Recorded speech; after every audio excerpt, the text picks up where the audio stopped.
Movie stripe प्रस्तुत कर रहा है the light between ocean. Director है डेरेक सियानफ्रांस और IMDb रेटिंग 7.2 है। दिसंबर 1918 प्रथम विश्व युद्ध खत्म होने के बाद 4 साल से युद्ध भूमि फ्रांस में तैनात टॉम शेरबॉर्न रिटायर हो चुका है और अब ऑस्ट्रेलिया में एक छोटे से शहर जानूस रॉक के लाइट हाउस में नौकरी मिली है। अगली सुबह वो गाड़ी से वहाँ पहुँचा। टॉम एक वॉर हीरो है। उसके वेलकम पे मिस्टर ग्रेमैन के घर छोटी सी पार्टी रखी गई है। शहर के सभी जाने माने हस्ती वहाँ मौजूद है। वहाँ वो मिस्टर ग्रेमैन की बेटी इज़ाबेला से मिला। उसकी आंखों की खालीपन को इज़ाबेला देख सकती है। क्या वजह रही होगी जो उसने ये नौकरी चुनी जिसे कोई नहीं करना चाहता। टॉम को पता चला कि इसके पहले कोई टिमले वहाँ काम करता था। 6 साल लगातार उस वीराने जगह में काम करने से उसका मानसिक संतुलन बिगड़ गया है। उसे उसकी सालों पहले गुजरी पत्नी दिखाई देने लगी। अभी उसका इलाज चल रहा है। उसके वापस आते ही उसका तबादला हो जाएगा। उसे लाइट हाउस पहुँचने के लिए नाव से जाना होगा जो 20 समंदर में है। 100 मील तक पानी के सिवा कुछ नहीं दिखता। ये लाइट हाउस 2 समंदर के बीच खड़ा है। टॉम को ऐसी ही किसी जगह की तलाश थी जो उसके अंदर के कोलाहल को खामोश कर दे। अगले दिन कुछ लोग उसे वहाँ छोड़ 6 महीने बाद मुलाकात होगी कहकर चले गए। अब टॉम अकेला है, अंदर और बाहर दोनों से। वो घंटों समंदर की लहरों को, आसमान के बदलते रंगों को देखता और रात में आने जाने वाले जहाज़ों को रास्ता दिखाता। 3 महीने बाद अचानक कुछ लोग उसे लेने आए। शहर के मेयर टॉम से कुछ ज़रूरी बात करना चाहते हैं। टॉम को बताया गया। सबको उम्मीद थी कि टिमले जो यहाँ का लाइट कीपर था ठीक होकर वापस आ जाएगा, लेकिन खबर आई कि उसने उसी अस्पताल से कूदकर अपनी जान दे दी है। इसका मतलब अब टॉम के अलावा और कोई दूसरा नहीं है। इसीलिए उसे 3 साल का कॉन्ट्रैक्ट दिया जा रहा है। वहाँ से निकलकर टॉम मिस्टर ग्रेमैन के घर पहुँचा, जहाँ वो दोबारा इज़ाबेला से मिला। लंच के बीच में ही इज़ाबेला ने अपने डैड से कहा टॉम ने उसे कल लंच के लिए पूछा है। टॉम को ये सुनने की उम्मीद नहीं थी, लेकिन उसे अच्छा लगा। इज़ाबेला के मॉम डैड को कोई आपत्ति नहीं। अब अगले दिन दोनों मिलते हैं। इज़ाबेला के दोनों भाई इस युद्ध से कभी नहीं लौटे। जैसे उसने अपना कोई खोया है। उसे टॉम को देखकर लगता है उसका भी कुछ तो खो गया है, नहीं तो ऐसी ही किसी की आंखें इतनी सूनी नहीं होती। टॉम ने बताया उसकी माँ का बहुत पहले इंतकाल हो चुका है। डैड से कभी बनती नहीं थी। उनकी रूखेपन और सख्ती की वजह से ही शायद आर्मी में रहना आसान बना दिया। जब युद्ध में था मुझे लगता कि अगर मैं मर भी गया तो शायद किसी को फ़र्क नहीं पड़ेगा। साल दर साल युद्ध के हादसे मुझे सूना करते रहे, इतना कि अब महसूस होना ही बंद हो चुका है। शायद उन दोनों का अधूरापन उन दोनों को एक दूसरे की तरफ खींच रहा है, क्योंकि वो एक दूसरे को सुनना चाहते हैं। एक दूसरे को वक्त ने दिए घाव को देखकर घबराते नहीं। वो काफ़ी हद तक एक जैसे ही है। जल्द ही टॉम वापस चला गया, लेकिन एक नई बात हुई। उनके बीच खतों का सिलसिला शुरू हो गया। जैसे रात की ठंड में किसी मुरझाए फूल पर सूरज की रोशनी गिरने पे वो खिल उठता है।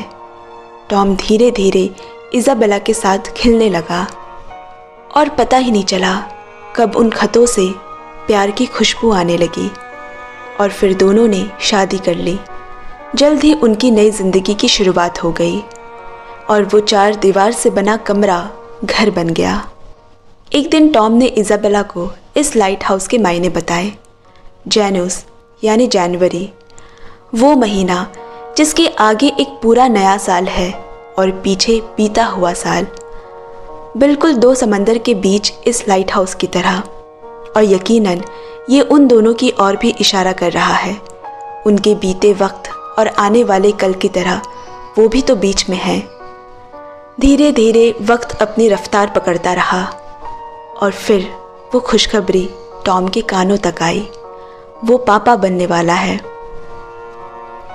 लेकिन एक तूफान की शाम ने ये खुशी उनसे छीन ली।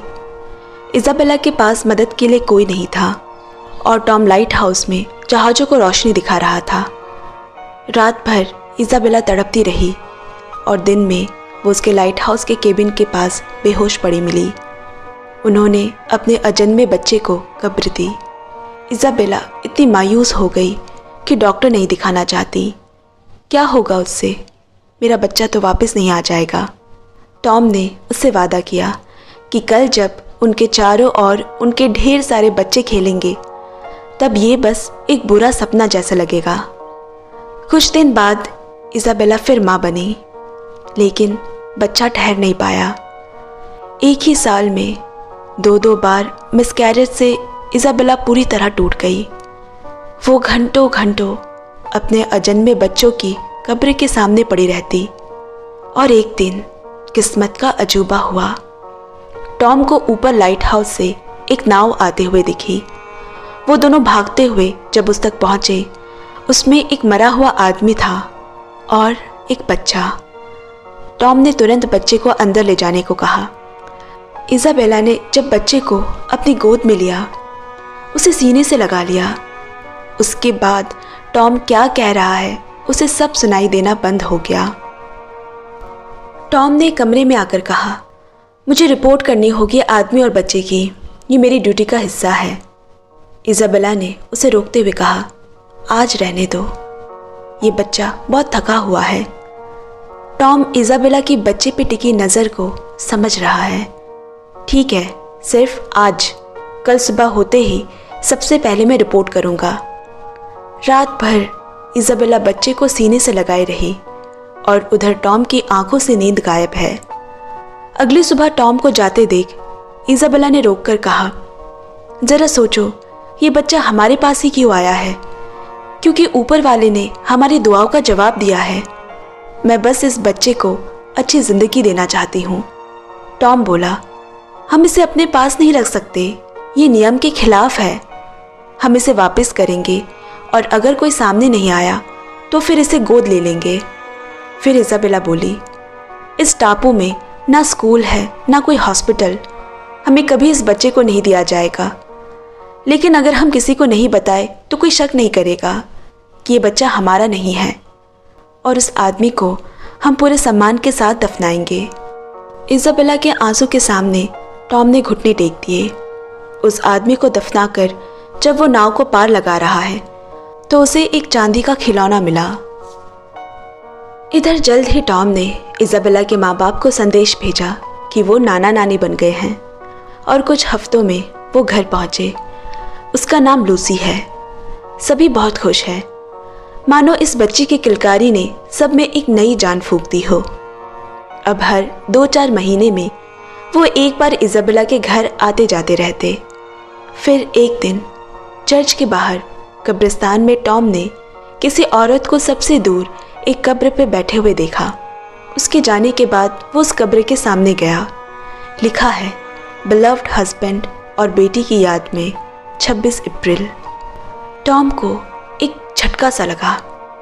शाम को लोगों से बातों ही बातों में पूछने पे टॉम को पता चला कि इस शहर के सबसे अमीर आदमी की बेटी हैना ने अपने परिवार के खिलाफ जाकर एक जर्मन से शादी की। जर्मन युद्ध में हमारे दुश्मन थे। इस शहर के कई परिवारों ने युद्ध में अपनों को जर्मन के हाथों खोया है। इस वजह से उसके बाप ने उससे रिश्ता ख़त्म कर दिया। एक दिन कुछ लोग उसके पति फ्रांक को रास्ते में उसके जर्मन होने पे परेशान करने लगे। वो डर गया और अपने बच्चे के साथ एक नाव लेकर यहाँ से भागने लगा, पर समंदर उसे भी निकल गई और उनके साल भर की बच्ची को भी।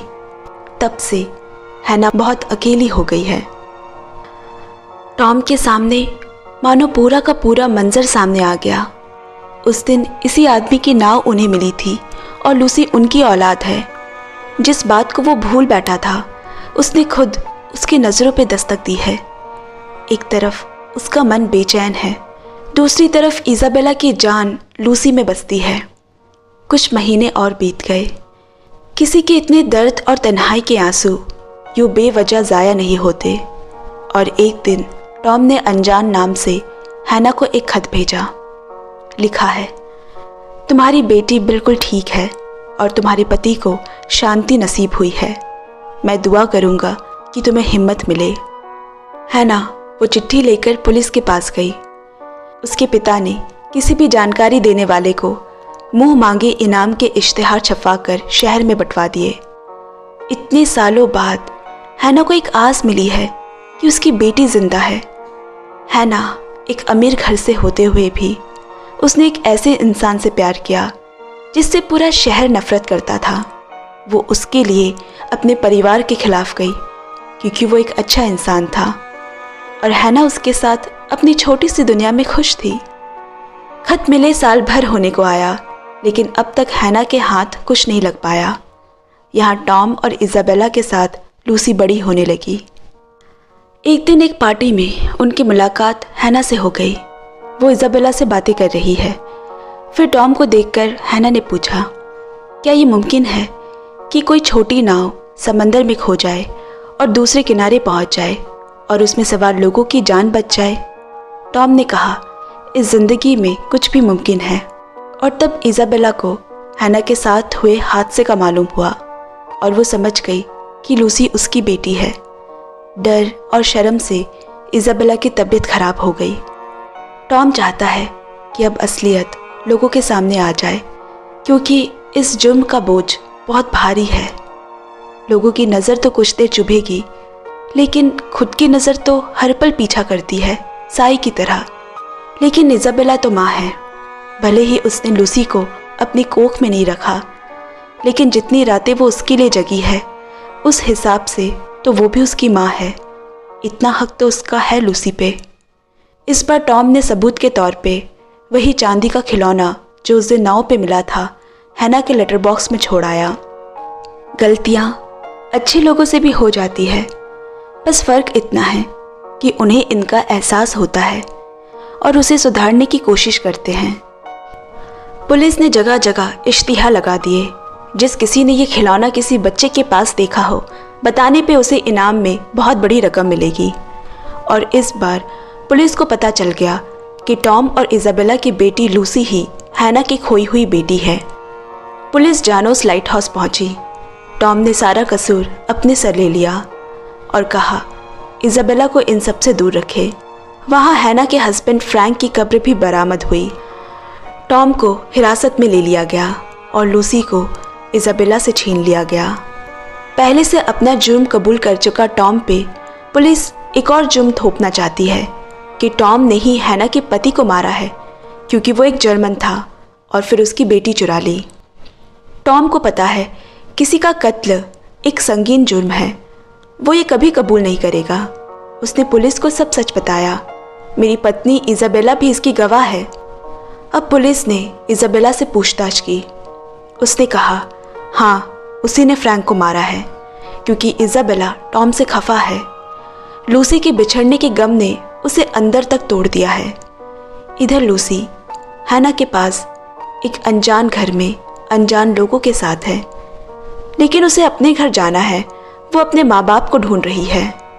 5 साल की बच्ची इतनी सी उम्र में कितना कुछ सह रही है। जब टॉम को पता चला कि इज़ाबेला ने उसके खिलाफ गवाही दी है, उसने सारे इल्ज़ाम अपने सर ले लिए। उसे इज़ाबेला से कोई गिला नहीं, वो बस चाहता है कि वो ठीक रहे। उसने उसके नाम एक खत भिजवाया जो इज़ाबेला को मिला तो सही, लेकिन उसके अंदर टॉम के लिए उसके हंसते खेलते परिवार को तोड़ देने का इतना ही गुस्सा है कि उसने वो खत बिना पढ़े दराज में रख दिया। दिन गुजरने लगे। इज़ाबेला अब खामोश रहने लगी। एक दिन गली की किसी दुकान में उसे हैना के साथ लूसी दिखी। लूसी माँ को देखते ही दौड़कर माँ माँ कहते हुए इज़ाबेला की गोद में चढ़ गई। वो मंजर दोनों ही माँओं के लिए तकलीफ दे था। खैर, हैना किसी तरह उसे लेकर चली गई। अब हैना टॉम से मिलने जेल आई है। टॉम ने कहा, मैंने जो किया है वो माफ़ी लायक नहीं है, इसलिए मैं माफ़ी नहीं मांगूंगा। मगर इज़ाबेला अपनी माँ न बन पाने के अधूरेपन में मजबूर थी। उसे हो सके तो माफ़ कर देना। समय तो गुजर रहा है, लेकिन लूसी हैना को अपनी माँ के तौर पे मान नहीं पा रही। और एक दिन जब हैना उसके लिए खाना लेकर गई, वो घर पर नहीं है। पूरा घर छानने के बाद भी जब वो कहीं नहीं मिली, उसने पुलिस को इत्तला किया। पूरा शहर लूसी को ढूंढने में लगा हुआ है। शाम हो आई, उसका कहीं कोई अता पता नहीं। यहाँ तक कि पुलिस ने इज़ाबेला पे शक किया, कहीं उसने तो लूसी को नहीं छुपाया।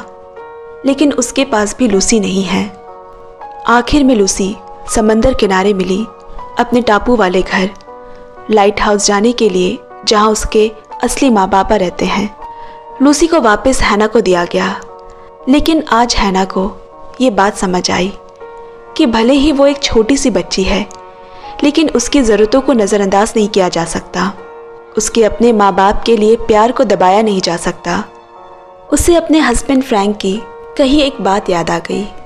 जब हैना ने उससे पूछा था कि तुम पे इतना कुछ बीता है, इतने लोगों की नफ़रत है, फिर भी तुम खुश कैसे रहते हो?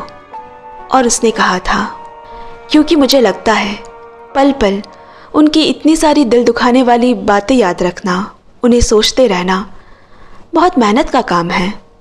इसीलिए जाने दो, मिट्टी डालो और माफ़ कर दो। माफ़ी में सुकून है, ये उसे फ्रैंक ने बताया था। लेकिन आज उसे उसकी कही बात समझ आ रही है। अब यहाँ इज़ाबेला की माँ उसे समझा रही है, जो होना था हो गया, लूसी वापस नहीं आने वाली। लेकिन तुम्हें भी पता है कि टॉम बेगुनाह है, उसे किस बात की सज़ा मिल रही है? देखो, तुम्हारे अलावा उसका और कोई भी नहीं। इससे पहले कि बहुत देर हो जाए, उसके खिलाफ दी गवाही वापस ले लो। तभी दरवाजे पे किसी की दस्तक हुई। हैना आई है। उसने इज़ाबेला से कहा, लूसी मेरी नहीं रही, वो कभी मेरी थी ही नहीं। वो तुम्हें माँ मानती है। मैं अपनी ही बेटी के बारे में इतना खुदगर्ज नहीं हो सकती। टॉम ने अपनी गलती मान ली है। जैसे ही उसे इस जगह से दूसरे जगह हिरासत में भेजा जाएगा, मैं लूसी को तुम्हारे पास छोड़ाऊंगी। अब इज़ाबेला क्या करे, टॉम या लूसी? और आखिर में जो सही करना था उसने वही किया। वो टॉम से मिलने जेल गई, लेकिन उसे आज ही यहाँ से ले जाया जा रहा है। वो भागते हुए वहाँ पहुँची। टॉम के मना करने के बावजूद उसने अपना जुर्म कबूल किया कि उसने झूठी गवाही दी थी। फ्रैंक जब मिला वो मर चुका था और उसने ही टॉम को लूसी की रिपोर्ट करने के लिए मना किया था, क्योंकि वो कभी माँ नहीं बन सकती। अब दोनों को ही सज़ा होगी। लेकिन जब हैना को फ्रैंक के बारे में असली सच्चाई पता चली, तो इंसाफ भी वो फ्रैंक की तरह ही करेगी, क्योंकि हमें एक बार माफ़ करना होता है, नहीं तो ज़िंदगी में हम वहीं फंसे रह जाएंगे। उसने आगे बढ़ने का फ़ैसला किया। शायद इससे फ्रैंक को शांति मिल जाए। उसने टॉम और इज़ाबेला को माफ़ कर दिया। अब हैना ने लूसी को जकड़ कर रखने की, उसे ज़बरदस्ती पकड़े रखने की कोशिश नहीं की और धीरे धीरे लूसी ने उसे कबूल कर ही लिया। कई साल गुजर गए।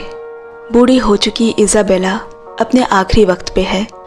झुर्रियाँ पड़ी हाथों से टॉम ने उसे थाम रखा है। उन्होंने भी अपने आप को माफ़ किया और ज़िंदगी को सुकून से जिया। एक शाम टॉम के पास लूसी आई। अब वो खुद एक माँ है। अफसोस, इज़ाबेला अब नहीं रही। लूसी ने टॉम का शुक्रिया कहा, उसकी जान बचाने के लिए, इतने सालों तक प्यार देने के लिए। टॉम ने उसे एक खत दिया जो इज़ाबेला उसके लिए छोड़ गई थी। शायद उसे यकीन था कि कभी किसी रोज़ तुम आओ तो वो तुम्हें इस खत के ज़रिए मिलेगी। लिखा है, प्यारी लूसी, मुझे माफ़ कर देना, तुम्हें अपने पास रखने के लिए और तुम्हें यूँ अपनी ज़िंदगी से जाने देने के लिए। तुम्हारे जाने के बाद भी तुम्हारी उन 4 सालों की यादों ने हमें ज़िंदा रखा, क्योंकि मुझे पता है तुम्हें कहीं बहुत सारा प्यार मिल रहा है। शुक्रिया हमारे सोने आंगन में चहकने के लिए, हमें माँ पापा कहकर पुकारने के लिए। तुम्हारी माँ। अब लूसी ने टॉम की गोद में अपने बच्चे को थमाते हुए कहा, मैं यहाँ कभी कभी आना चाहूँगी। टॉम भीगी पलकों से उसे देखता रहा। मूवी यहीं पे ख़त्म होती है। दोस्तों, आज की एक्सप्लेनेशन आपको कैसी लगी कमेंट में ज़रूर शेयर करें और चैनल को भी पक्का सब्सक्राइब कर ले। आपसे जल्द मिलते हैं अगले वीडियो में। Bye bye, love you and take care.